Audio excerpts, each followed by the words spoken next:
Hello and welcome to Audiobook Reviews.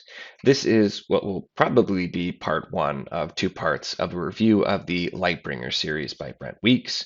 It includes the Black Prism, the Blinding Knife, the Broken Eye, Blood Mirror, and the Burning White. This series, going in, I did just recently read for the first time. It was pretty late to the party there. Saw another general recommendation by it actually from Daniel Green and figured, okay, I'm going to read this series. I've heard really good things about it for a long time. And boy, am I so happy I picked it up. I'm also, ironically, I'm kind of glad I was 10 years late to the party because I was able to read all the books consecutively and not have to wait, which is always a hard thing with a series is waiting for the next books to come out. This series was phenomenal. I want to say right off the bat, it was one of the most original fantasy ideas I have seen and read in quite some time.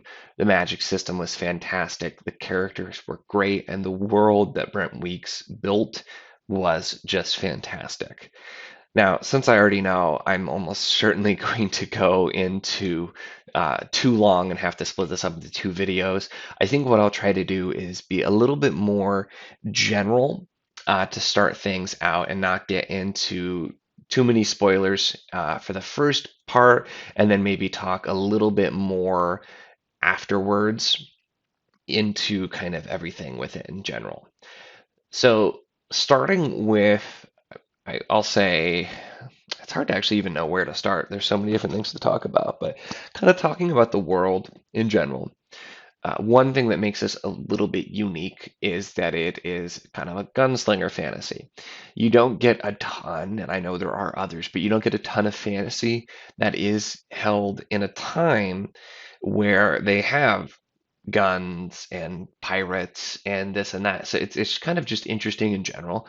You tend to see a lot more fantasy in more kind of the middle age sword shields. All good stuff, but always adds kind of an interesting element when you add in more advanced weapons. How does that play in? And the magic is weaved into this so well as well with how they use the magic as weapons also. So a very interesting piece there in just the general setting as well. You're introduced immediately to Kip, who's one of the main characters. And Kip is basically a fat kid. And I say it like that because really that is how he is described and that is how he sees himself, very much so. And in most of the scenes that you see with Kip kind of throughout the series, he's very much talking about, oh, he's fat and he's pathetic. And that I bring up right away with talking about the character because such a huge theme in this is not only flawed characters, but characters who are very keenly aware of their flaws. You see sometimes in the kind of having the flawed characters, it is something that's more popular these days, and it makes things a little bit more real, and I think improves the experience of reading a series. But a really big focus all throughout the Lightbringer series is characters who are very much aware of their flaws. Specifically, you have Kip. He's very aware that he's fat. He feels like he's not wanted. He's a failure. And that drives him throughout the entire series. And instead of just it kind of being like, oh, he's this way, it makes him want to be something more, want to be better. We have another character, one of the main characters, Gavin Guile, and Gavin is introduced as basically just the perfect person, but then you find out, no, he's got some really deep flaws as well. He's pretty keenly aware of them, and it goes a lot further than just him being a bit vain. He is the Prism. He's basically like the high priest, king, emperor type person. There is a council of other ruling people as well, but that is, in general, he's very, very important, and he definitely knows he's important. But you start to see some of the things at first too, that his kind of traits, how he's a little bit reckless, things like this, that uh, are supposed to make him seem a little bit more of a rogue. But as you find more and more out, get deeper into the characters, it's very interesting when you learn about why everybody is the way that they are. There's no character that is introduced that you don't get some of the why they are the way that they are. It's a really great piece because the fact that you do get so much depth. to all the characters as well with it. Another one too, and I'm not going in any particular order, but a character I feel like I definitely have to bring up is the Red, Andros Guile, who is Gavin's father. And Andros is built up to be just one of the worst people. He's terribly cruel and mean. Anytime we see him, he's just tearing people down in very creative ways and just kind of the epitome of the evil character. Even this character, you get so much backstory all throughout. It doesn't come quickly. It's something that comes throughout the series. You get so much backstory on why he is the way that he is, what his motivations are in general, and it makes it very, very interesting as well. You have Karis, who is sort of the previous love interest of Gavin, and I'm not going to get into that relationship too much because I don't want to have spoilers in this first section of the video as well. But she's had a hard life, and you learn a lot more about her as well, what she's gone through. And these characters in general, it's once again, it's there are smaller characters as well. Those are kind of some of the main characters, but you go through so much learning why they are the way that they are and have them being very keenly aware of their flaws in a way that really makes you identify more with the characters, even if it's not something that you can relate to your real life. Another example of this is the character Tia. Tia, along with Kip and several other both main and minor characters, including Karis, who I mentioned a moment ago, and Iron Fist, who I've not talked about yet, but was a fantastic character. They are joining the Blackguard. And the Blackguard is both an elite fighting force and also kind of a protection, a guarding force for the Chromaria, which is a big part, that's kind of the ruling center of this empire, and they protect the Prism, they protect the other political leaders like Andros Guile, who I had mentioned, and so on and so forth. And Tia, a huge part of her character is she is a slave. And it's not even that she was a slave, she literally is still a slave. You find out that, well, if a slave it actually makes it into the Blackguard, the very rigorous training and cuts to make it into the Blackguard, they get paid out a certain amount of money. And if it's a slave, the owner of the slave gets that money. So she's being put in, and you get such a deep look into her feelings as a slave, what she's gone through, what she continues to go through, just living in the world. And it's a deep thing, and most of us can't probably identify with that in a first-hand type way, but you really are able to feel for the character in general as well. And getting back to Kip, who probably is the main of the main characters, I would say, besides maybe Gavin, Kip as well, the things that he's gone through and the slow way you get to find more about him. There is just some heartbreaking scenes with him, and there are with Tia and with several other characters as well. But there are these heartbreaking scenes and pieces you get looking into why he is the way he is, why he focuses so much on his flaws and feeling just unloved and everything. It's such a great tone, and it does something that's really difficult because it toes the line between being just that grimdark, being funny, being real. There are elements of both. There's some genuine humor in the story, and there's a lot of dark parts of the story as well. But it never feels like it's trying to make light of a situation just for a laugh, and it never feels like it's going dark just for the sake of being dark. There's always a reason, a very real reason why things are happening the way that they are. I feel like at this point we're nearly 10 minutes in and I haven't even talked about the magic system, which is a huge part of why I love this series so much too. It tells you how much I really enjoyed the characters and the writing style of Brent Weeks, but the magic system is such a unique, interesting take. I love when authors are willing to really go for it and try out something different. I've always enjoyed how Brandon Sanderson is with creating new, different magic systems you haven't seen before.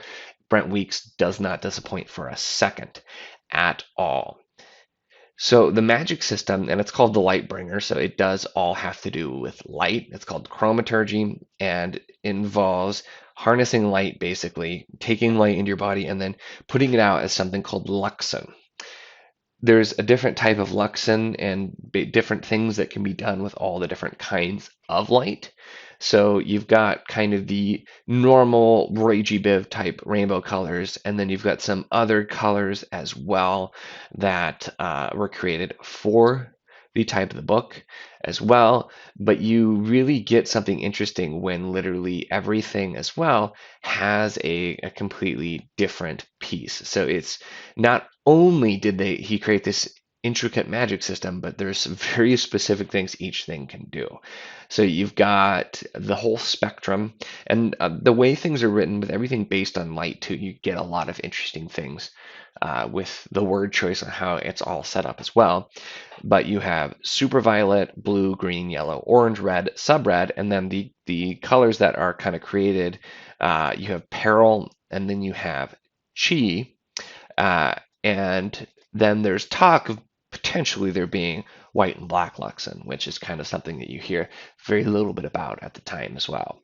You don't learn a ton about chi either, but it's something that you get pretty interesting a little bit later on, and I don't really want to spoil a whole lot about it because the way it comes about is really interesting. But you get very different things that can be done here, which makes it interesting, especially with the modern weapons as well. So sub-red, for example, usually can creates fire, heat in general. So you can kind of throw fire at people, and you have regular red as this sticky, extremely flammable material, and so you can create different kinds of bombs and weapons and cover red and then put the subred in it to ignite it. You have yellow luxin, which is incredibly strong a lot of the time if built very well and can help make other luxin better. And then you have the main building one is blue luxin, which it generally is just creating, you can make buildings, you can make boats, all kinds of different things as well, different pieces as well. And there are other characters as well. You learn a lot about peril, one of the created colors from Tia, and that's the color that she can draft as well. And even that, even though it's a type of light in the series, is not really recognized, and it's a whole piece where the only thing she can actually drafting is what it's called when you take in the light and create luxin, is a color that's not really recognized as part of the normal spectrum as well. So incredibly interesting, and the thing that actually elevates it even higher is the cost of doing magic. You can't just do magic. It's not even just limited, and having hard limits to magic, I think, is something that really helps. This is an extremely hard magic system, which is something I do enjoy having rules with as well. Soft magic systems can be well done, like in the First Law trilogy so far, as I commented as well. But this is a very hard magic system, and there are rules, and there is a cost. So whenever you use this magic system, whenever you're drafting, the color starts to slowly fill in your eye, and once basically it's called breaking the halo. Once that breaks that halo of color in your eye, you essentially are going to go crazy, and by decree, you're supposed to be killed. And so basically, these magic users, these incredibly powerful people, usually have very short lifespans.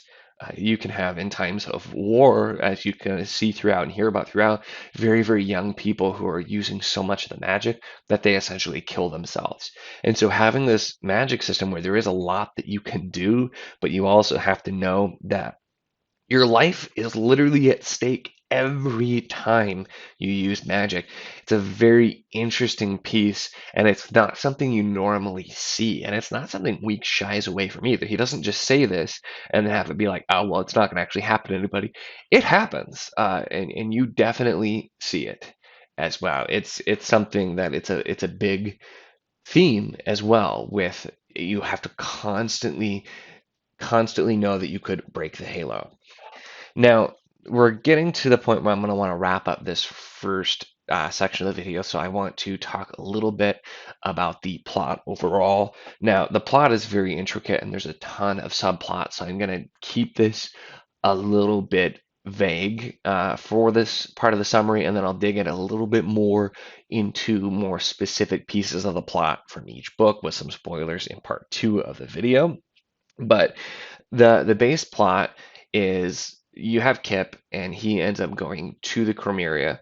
There's so much I could say just about the early parts about what gets in there, but he finds out that he is the son of Gavin Guile. Now that's not too much of a spoiler. That's something you find out very early on, and so with that, uh, he's taken in and he's to learn how to draft. There are some other characters he kind of knows already.